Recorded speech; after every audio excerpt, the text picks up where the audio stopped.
Photoshop டுட்டோரியலுக்கு உங்களை வர வைக்கிற guys. So last series Photoshop வந்து கம்ப்ளீட் பண்ணிட்டோம். கேம் ஆர்ட்டுக்கு தேவையான பேசிக்ஸ் எல்லாம். இப்போ வந்து நம்ம ஒரு போலிங் போட்டோம். அந்த போலிங்கில் பார்த்தீங்கன்னா எல்லோரும் பிக்சல் ஆர்ட் தான் வேணும்னு சொல்லிட்டு மெஜாரிட்டி பீப்புள் ஓட் போட்டுருந்தீங்க. சரி, ஓகே, பிக்சல் ஆர்ட்டே சொல்லி கொடுத்துடலாம் அப்படின்னு சொல்லிட்டு நாங்களும் முடிவெடுத்தாச்சு. பட் பிக்சல் ஆர்ட் பார்த்தீங்கன்னா நாங்கள் ஒன்றும் ரொம்ப ப்ரொஃபஷனல்ஸ்லாம் கிடையாது. பட் நாங்களும் ஒரு கேம் செஞ்சுருக்கோம். பட் வந்து எங்களுக்கு தெரிஞ்ச விஷயங்களை நாங்கள் சொல்லித்தரோம். உங்களோட சேர்ந்து நானும் பிக்சல் ஆர்ட் கற்றுக்க தான் போகிறேன். ஸோ அதுக்காக தான் இந்த கோர்ஸ் வந்து நம்ம ஸ்டார்ட் பண்ணியிருக்கோம். சரி, ஓகே, பிக்சல் ஆர்ட்னா என்ன அப்படின்னு சொல்லிட்டு ஃபஸ்ட்டு டெஃபினேஷன் கொடுத்துறேன். பிக்சல் ஆர்ட்லாம் ஒன்றும் இல்லை, ஒரு ஆர்ட்டை பிக்சல் லெவலில் நீங்கள் போயிட்டு ட்ரா பண்ணிங்கன்னா இல்லை வரைஞ்சிங்கன்னா அதுக்கு பேர் தான் பிக்சல் ஆர்ட். இந்த பிக்சல் ஆர்ட் பார்த்திங்கன்னா பழைய கேம்ஸில் நிறையாவே யூஸ் பண்ணிகிட்டு இருந்தாங்க. காரணம் என்னென்னு பார்த்தீங்கன்னா, அப்போ இருக்கிற கம்ப்யூட்டர்ஸ்க்கு வந்து ப்ராசஸிங் பவர் ரொம்ப கம்மி. அதனால் பிக்சல் சைஸில் போனால் அதோட மெமரியும் ரொம்ப கம்மியாக தேவைப்படும், ப்ராசஸிங் பவரும் ரொம்ப கம்மியாக தேவைப்படும். அதனால் வந்து ஈஸியாக வந்து லோட் பண்ணிவிடும். உதாரணத்துக்கு இப்போ நீங்கள் வந்து ஒரு 4Kல ஒரு கேம் விளாட்றீங்கன்னா பர்ஃபார்மன்ஸ் அதிகமாக தேவைப்படும். இல்லை நீங்கள் ஒரு 720pக்கு நீங்கள் வந்து ஸ்விட்ச் பண்ணிட்டீங்கன்னா உங்களுக்கு கம்மி பர்ஃபார்மன்ஸ்லேயே கேம் விளாட்லாம்ல. ஸோ சேம் லாஜிக் தான். ஸோ வந்து 720 அப்படிங்கிறது வந்து ஒரு பிக்சல் சைஸ், ஓகேவா? இப்போ 64 அப்படிங்கிறது ஒரு பிக்சல் சைஸ். பழைய கேம்ஸ் பார்த்தீங்கன்னா 144 to 240 பிக்சல்ஸ் இருந்தாலே கேமை வந்து பயங்கரமாக வந்து விஷுவல்ஸ் வந்து கொண்டு வந்துருவாங்க. அந்த லெவலுக்கு வந்து கொண்டு வந்தாங்க. ஸோ அதுக்கு தான் வந்து இந்த டெக்னிக் கண்டுபிடிச்சாங்க, பிக்சல் ஆர்ட் அப்படின்னு சொல்லிட்டு. ரொம்ப பயங்கரமாக வந்து யூஸ் பண்ணிகிட்டு இருந்தாங்க. இந்த மேரியோ, ஜெல்டா, மெகாமேன் அந்த மாதிரி கேம்ஸ்லாம் பழைய கேம்ஸ் உங்களுக்கு நல்லா தெரியும். ஸோ அந்த கேம்லாம் பார்த்தீங்கன்னா ஃபுல்லாகவே பிக்சல் ஆர்ட்லேயே செஞ்சுருப்பாங்க. சரி, ஓகே, இந்த பிக்சல் ஆர்ட்டுக்கு வந்து ஒரு எக்ஸாம்பிள் நான் காமிக்கிறேன். ஸோ உங்களை பார்த்தா புரியும். இப்போ பார்த்தீங்கன்னா இந்த இமேஜ் தான் டக்குன்னு கிடச்சிச்சு. ஸோ இது பார்த்தீங்கன்னா நார்மல் ஆர்ட். இதான் வந்து நார்மலாக ஒரு இது ஆர்ட்னு சொல்லக்கூடாது, இது ஆக்சுவலாக ஃபோட்டோ. இதே நம்ம பிக்சலாக வந்து ட்ரா பண்ணோன்னா இந்த மாதிரி வரும். இது போர்ட்ரேட் மாதிரி இருக்கிறதுனால 32x32 வராது, மேபி ஒரு 32x50. ஸோ அந்த மாதிரி வரும், 32x50. ஸோ அந்த மாதிரி வரும். சரி, ஓகே, இப்போ பார்த்தீங்கன்னா ஓகே, ஒரு ஆர்ட் டப்பாவாக இருந்தால் அது பிக்சல் ஆர்ட் அப்படின்னு நீங்கள் நினச்சிட்டு இருப்பீங்க. பட் அப்படி கிடையாது.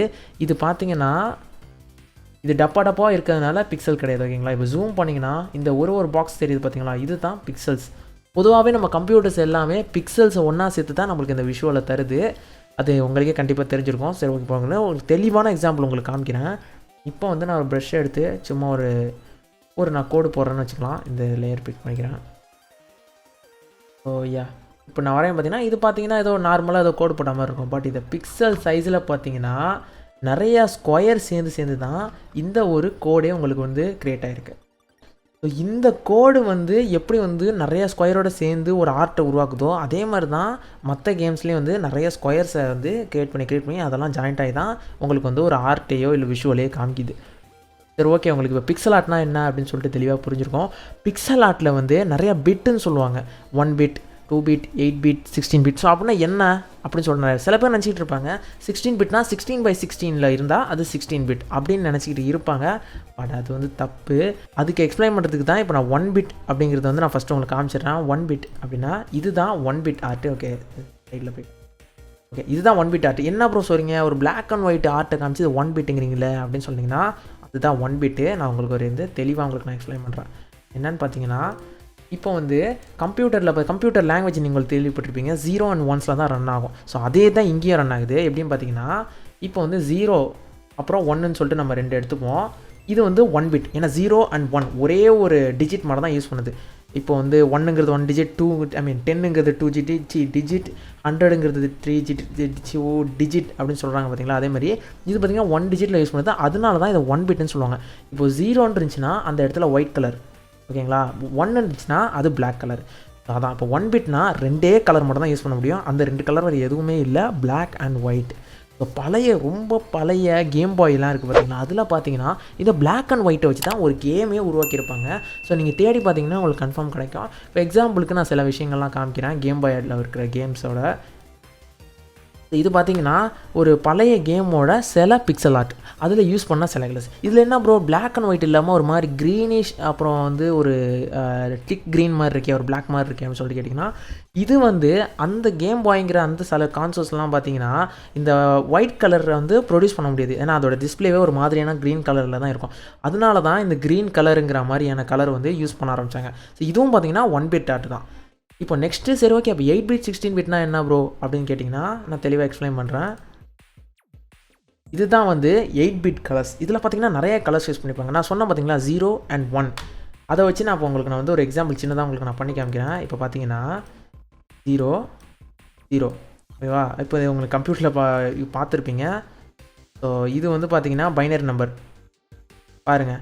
இப்போது 2 பிட்டை வச்சு நம்மளாட்ட வந்து இத்தனை பாசிபிலிட்டிஸ் கொண்டு முடியுது. அதாவது 2 டிஜிட்டை வச்சு நம்மளுக்கு 4 கலர்ஸ் கொண்டு வர முடியும். ஸோ அதே மாதிரி அப்போ 8 பிட்னா ஸோ 8 × 8 ஸோ அதான் வந்து அர்த்தம். ஸோ அதை மல்டிப்ளை பண்ணால் என்ன நம்பர் வருதோ அத்தனை கலர்ஸ் வந்து நீங்கள் யூஸ் பண்ணலாம். இதான் வந்து 8 பிட். இப்போ 16 பிட்னா என்னென்னு உங்களுக்கே புரிஞ்சிருக்கும்.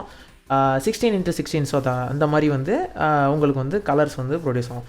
ஸோ இதே மாதிரி தான் வந்து 8 பிட் 16 பிட் அப்படிங்கிறது வந்து ஸோ இதான் 8 பிட் 16 பிட்.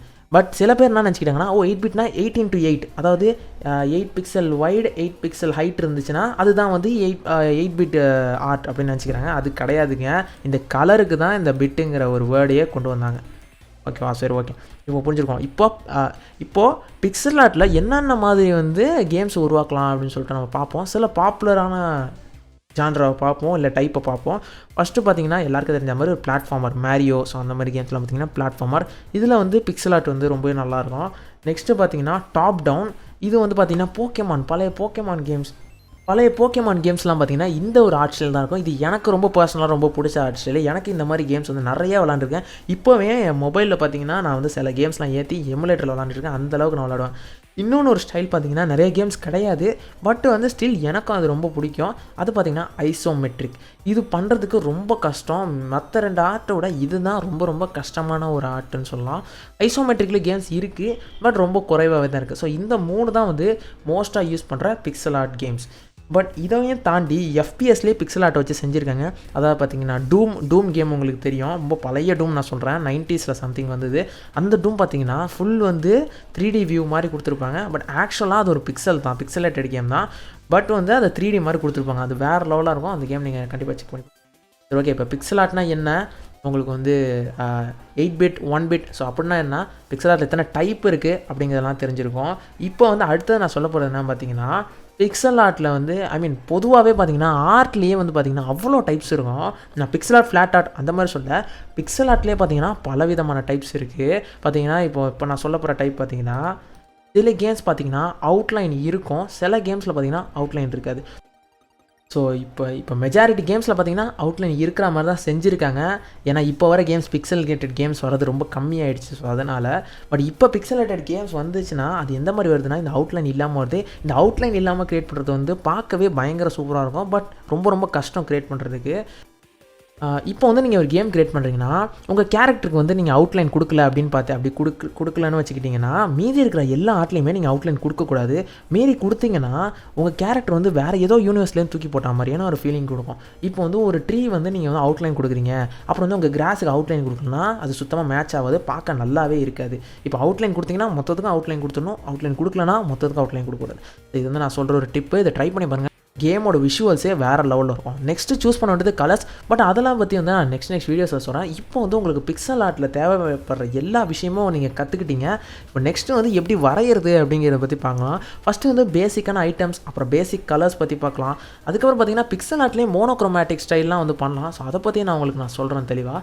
ஸோ இந்த வீடியோக்கு அவ்வளோதான் கைஸ். சாரி, நேற்று போய் போட்டிருக்கணும் அந்த வீடியோ. பட் நேற்று வந்து நம்ம சேனல் ஆனிவர்சரிங்கிறதுனால ரொம்ப பயங்கரமாக வந்து லைவ் ரொம்ப நேரம் போயிடுச்சு. அது மட்டும் இல்லாமல் நேற்று பக்ரீதுங்கிறதுனால கரெக்டாக எங்களாட்டி வீடியோ போட முடியல. ஸோ அதனால தான் கைஸ், சாரி கைஸ் லேட்டாக போட்டதுக்கு. நெக்ஸ்ட்டு வீடியோஸ்லாம் கன்ஃபார்ம் மண்டே வெனஸ்டே கன்ஃபார்ம் வந்துடும். சண்டே வெனஸ்டே கன்ஃபார்ம் வந்துடும். ஸோ தேங்க்ஸ் ஃபார் வாட்சிங் கைஸ். இல்லை நிறைய விஷயம் கற்றுருப்பீங்கன்னு நினைக்கிறேன். ஸோ இன்னொரு வீடியோவில் பார்க்கலாம். தேங்க்ஸ் ஃபார் வாட்சிங் அண்ட் குட் பை.